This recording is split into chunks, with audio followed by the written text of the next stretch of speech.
Hello, this is Dr. Rick Whitman. I'm here to give you an introduction to your Module 7 of your Science 100 Perspectives in Natural Science.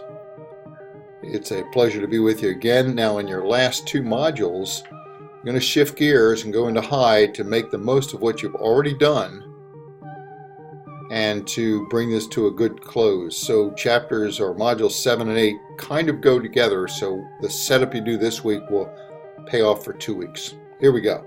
For this week, you have 4 items to do, and they are right here. 2 short answer items. Make sure you make a post to both. There's a quiz you can take twice, and then there's a discussion. Now, what you're doing this week largely will set you up for the project you'll do next week, which is to construct either a PowerPoint or a Prezi, P-R-E-Z-I, which is a different way, analogous to PowerPoint in some respects, but except it moves differently. If you've never looked at any of them, there's some out on YouTube you should take a look at. But that's for next week, so I'm just trying to give you a forecast here of what's coming. In the meantime, let's focus on this module by looking at the breakout. We're starting to look at, this time, the benefits of scientific study, what it's done for us. And so what you want to be able to do is to assess the benefits of scientific study on society. Most of you have done this already. And so this really is just a further reflection on what you've seen. And as I mentioned before, you started with a basic news article, and the very best work happens when you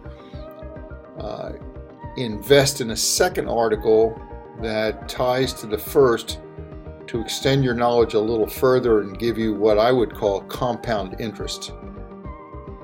It's a great way to make the most of your investment. Now, let's continue.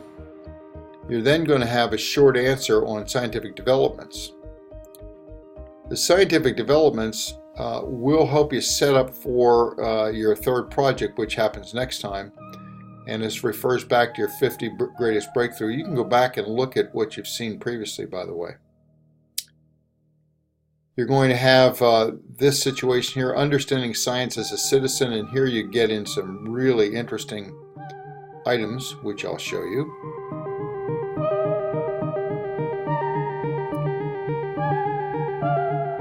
Let me extend this. Now, our goal, one of the goals of good citizens, is to understand the implications of our actions, large and small, to make the most of who we are and what we are. So what you're going to try and do here is to do just that. So let's take this a little further. You'll see here a web page called Citizen Science. I'm opening this for you. And you have an interesting article here without the ad. Help make science happen by volunteering for a real research project, and there's all kinds of different opportunities here. This is worth a look, a reflection. Make sure you look at a few of them because they're fun. This, by the way, is also, Scientific American is a great place for information to impact citizen science understanding. They have a variety of things here. You'll especially like the videos and the podcasts that they put up. All kinds of things. Those of you who are interested in genetics, we're talking about reverse engineering to bring back fossils from before, and some other things about ion drive and extinct plants even, and more. So this is a great free resource you can get through the Shapiro Library. There's podcasts as well. Here's a couple. This just came out in the last week or two about something that is they never thought they'd have, and that is something that is both a solid and a liquid at the same time. And here's different articles here that they're really cool. I've listened to nearly all of them. Here's one where solar jets, in other words, the wind, the winds in the high altitude of the Earth could cause standing waves in the Earth's magnetic field. So it's something we wouldn't have thought a few years ago. It's kind of cool. There's other publications here, just a wealth of resources. And I'm spending a little more time on this than I had intended to, but it's a great resource for you. And here we go again. You're getting into an activity here that is going to help prepare you for next week's project. So that's kind of heavy hints here of what's coming up and how you can get ready. As I mentioned to you, there is a presentation next week, and this is the spelling of Prezi, P-R-E-Z-I, or PowerPoint. Mostly people do PowerPoints, but if you've never done Prezi, it's really cool stuff and doesn't take real long to figure out. Make sure as you do this short answer that you hit both of these points. Understand the science behind the topic that you've chosen and what it implies. What's the advantage to you or potentially those around you of understanding the science behind the issue? I hate reading to you, but it's that important. And the second one here is how you might find the answer to a specific question you posed in Project 2. So you need to go back and refer to your Project 2 and others around you. Now, there's some other information here, and for example, I point this out from time to time. You need to look at the rubric to have a good understanding how you are being graded, not just by me, but by any of the instructors you have at Southern New Hampshire, because we're kind of contracted to do this consistently the same way. That gives you an advantage. There's some presentation supporting resources you need, and PowerPoint if you've not done this before. There's also a lot of really great resources on YouTube. Your attention to ethics and science, not just in this quiz, but in general, it's important to try and link how we decide to do things as a society, as a community, as a state, or as a nation that are ethical, affordable, socially acceptable, and so on. It's not just as a black and white issue. Almost nothing is.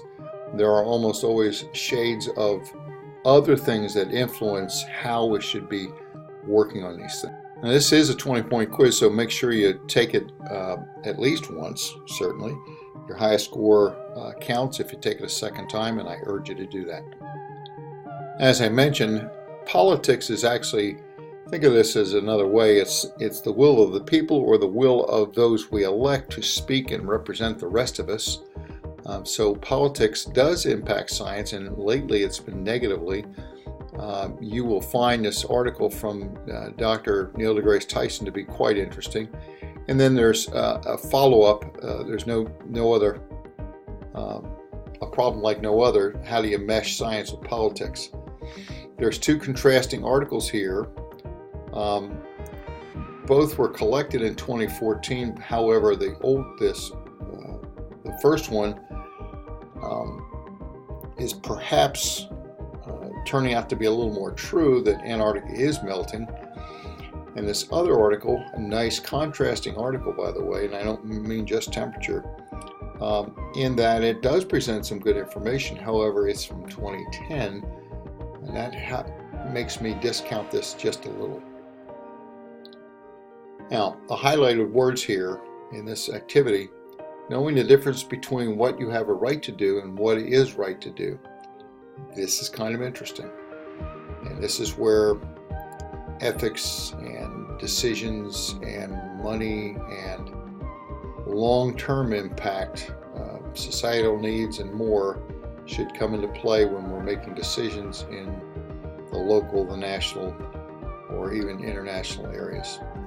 And of course, nothing runs faster to make people crazy in our time is when you start talking climate change. Is it or isn't it? It's a real hot button issue, and it's heavily influenced in the political climate.